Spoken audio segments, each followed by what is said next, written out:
السلام عليكم ورحمة الله وبركاته. أعوذ بالله من الشيطان الرجيم. بسم الله الرحمن الرحيم. ولا تطع من أغفلنا قلبه عن ذكرنا واتبع هواه وكان أمره فرطا. صدق الله العظيم. সূরাতুল কাহফের 28 নং আয়াতের শেষ অংশটি আমি আপনাদের সামনে তিলাওয়াত করেছি।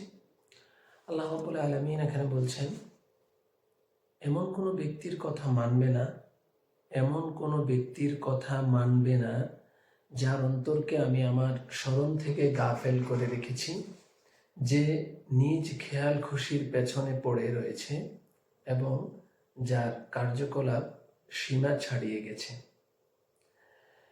আমি আমার প্রিয় ভাইদেরকে উদ্দেশ্য করে বলছি,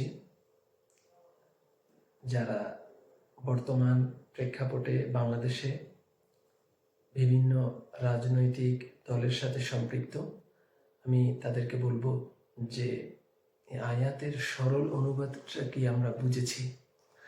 আল্লাহ বলছেন, এমন কোনো ব্যক্তির কথা মানবে না যার অন্তরকে আমি আমার স্মরণ থেকে গাফেল করে রেখেছি, যে নিজ খেয়াল খুশির পেছনে পড়ে রয়েছে এবং যার কার্যকলাপ সীমা ছাড়িয়ে গেছে।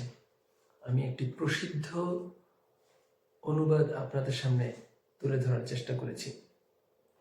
যাই হোক, অর্থাৎ এমন মানুষের পেছনে নিজের জীবনকে ধ্বংস করা যাবে না, এটাই হচ্ছে আমার বলার উদ্দেশ্য।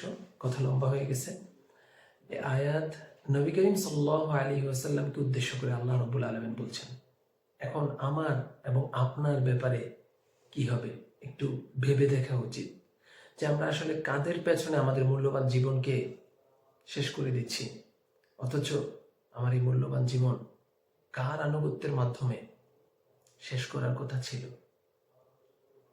জাগ্রত বিবেক বোধ আশা করি আমাদেরকে সঠিক পথ দেখাবে ইনশাআল্লাহ। এজন্য আমরা আমাদের মূলে ফিরে যাই।